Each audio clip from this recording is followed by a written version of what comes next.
咁我哋就開始答問題。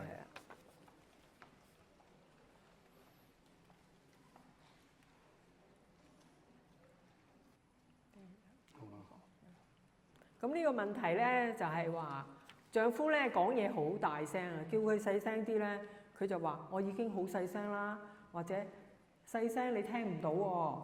但係如果其他人提佢咧，佢就唔出聲啦，亦都唔敢駁㗎。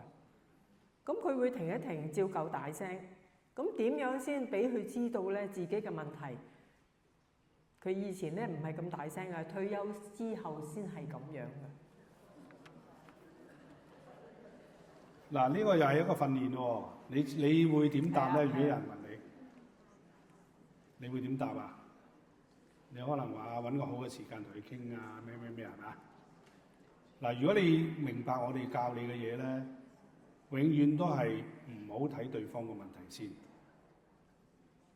第一就係諗下我有冇問題，因為佢對我同對人唔同喎。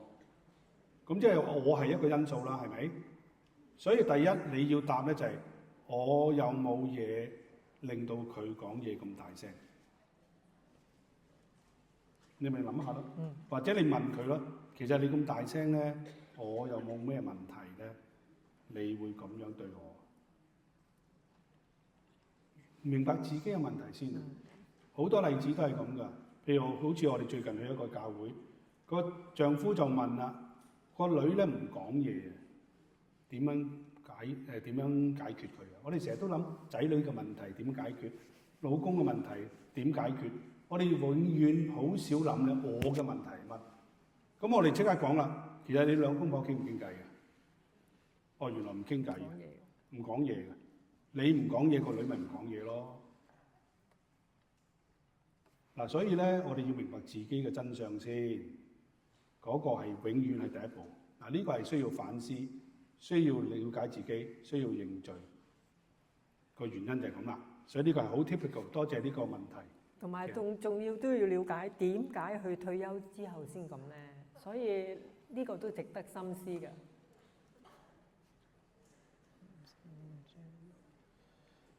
呢個問題係訓練課程是否適合非基督徒？我哋都唔知點答。係咯，一路都係講緊福音啊，係嘛？即係福音對我哋係好重要嘛。如果佢係真係好想參加咧，我覺得都可以嘅，都等佢了解下福音實在係乜嘢咯。因為了解自己其實係未信主嘅人都需要了解自己嘅問題嘅，咁或者咁樣影響佢會信耶穌咧，我唔知啊。所以如果佢真係好想參加咧，我哋會不妨一試。同埋講明俾佢聽係用基督教信仰角度，咁佢都肯嚟咧，其實都 OK 嘅。咁咪等佢了解下佢自己幾無助，係幾唔需要耶穌咯。佢話感恩咧，佢話聽完之後好想參加門訓，可唔可以單方面參加？可以嘅。我哋由一開始講，其實係由自己開始嘅。所以無論個婚姻狀況係點樣都好咧，都可以參加㗎。嗱，講呢度講少少啦。其實我哋喺蘇格蘭個神學院咧教嗰個婚姻課程咧，第一科我哋教婚姻課程係好多唔同嘅。我哋初頭諗住夫婦㗎嘛，點知報名咧有20人，係得2個男士，18個係姊妹。咁咩裏邊咧係乜嘢婚姻狀況嘅人都有啊？有離咗婚啦，有婚姻狀況唔好啦，有婚姻狀況好啦，有未結婚嘅都有。你讀啊？咁咧嗱，佢話最觸動我嘅係咩咧？我有罪，佢常指責對方嘅罪，要先處理自己同神嘅關係，非常之好。你睇下路加福音15章咧，其實成個家庭故事啊，即係2個不肖嘅兒子啊，成個家庭嘅故事咧係一個福音嘅故事，但係個福音嘅轉捩點喺邊度？知唔知喺邊度啊？成個故事啊，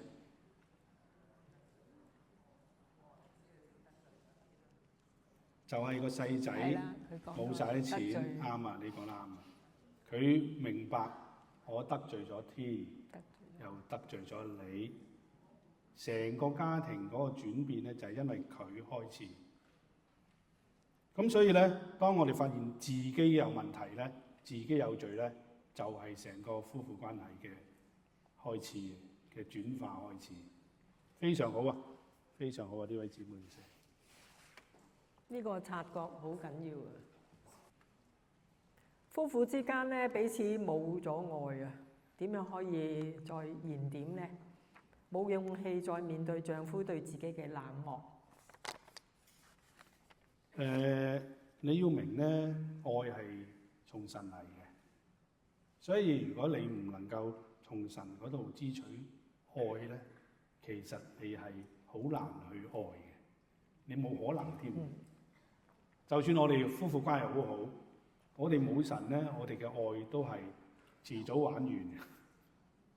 所以咧，呢個問題咧就係話你點樣重燃咧？其實咪由你自己開始咯，由你自己同神嘅關係開始咯，同你明白神嘅愛，同你認知自己嘅問題，以至你經歷咧赦罪，同埋經歷你悔改嘅神嘅大愛咯。